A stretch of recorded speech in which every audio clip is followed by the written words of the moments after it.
CropLife Latin America represents 5 of the leading research and development companies in the crop science industry. We work with a network of 26 associations in Latin America. In 2020, we continued to defend and promote science-based regulatory frameworks as one of our strategic priorities. We maintained a permanent and proactive dialogue with regulatory authorities and other sectors in the adoption process for the Global Harmonized System for Labels, the registration system updates in Costa Rica, and the harmonized labeling in Central America. We promoted the application of the Andean Standard and got the Carcinogenicity Risk Assessment Guide for pesticides approved in Colombia.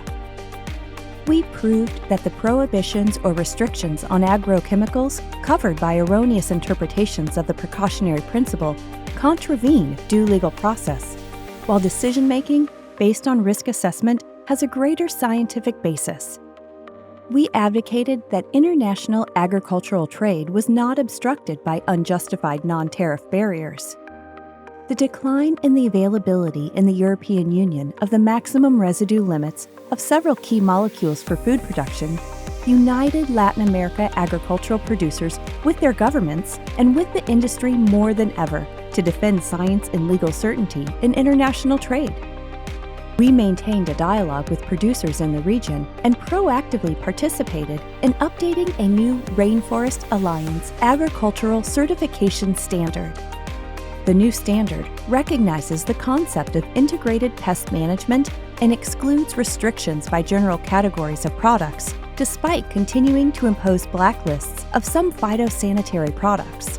Early on, we alerted on the scope of the Green Deal and farm-to-fork European policies.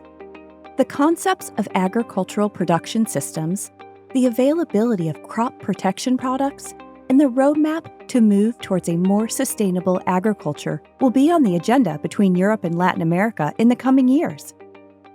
In regard to the protection of intellectual property rights, in 2020, Uruguay improved its patent regulations. Latin America is advancing with legal frameworks that respect intellectual property to protect and promote innovation. We raised awareness about the possible negative impacts of the Escazú Agreement on intellectual property rights and regulatory frameworks.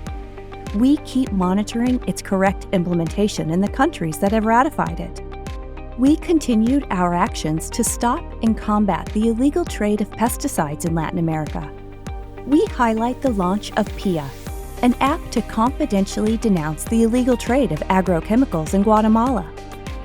In a webinar for Mercosur countries, we promoted the OECD guidelines for combating the illicit trade in pesticides.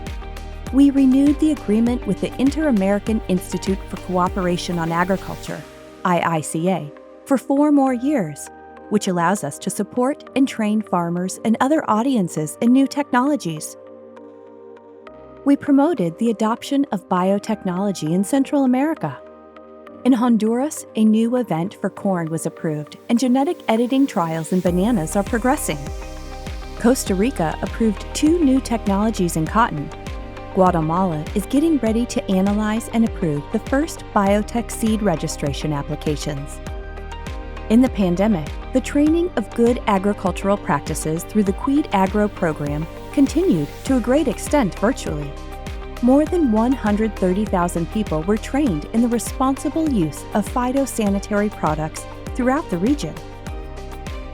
We promoted early measures to prevent the spread of the coronavirus, which were adapted in other parts of the world.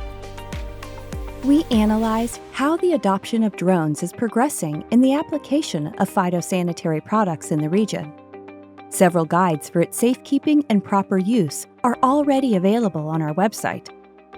During 2020, we continued with the pollinator protection campaigns, participated in the Convention on Biological Diversity meetings, and began an internal dialogue to design a strategy to better protect biodiversity.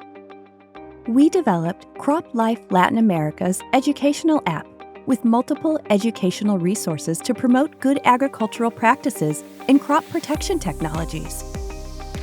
In 2020, the demand for our virtual courses increased.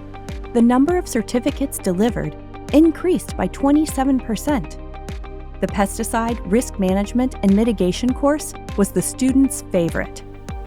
The impact of pests, weeds, and diseases on crops, as well as good agricultural practices, were the most widely read content in our digital ecosystem.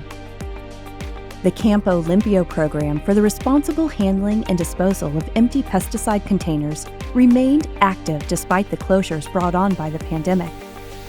In 2020, we recovered more than 71,000 tons of empty containers with the triple rinsing technique, which allows their proper recycling. Farmers, authorities, and industry thus participate in the development of circular economy in Latin America. We thank the member companies, our network of associations, and all audiences for their support to promote innovation, science, good practices, and agricultural sustainability in Latin America.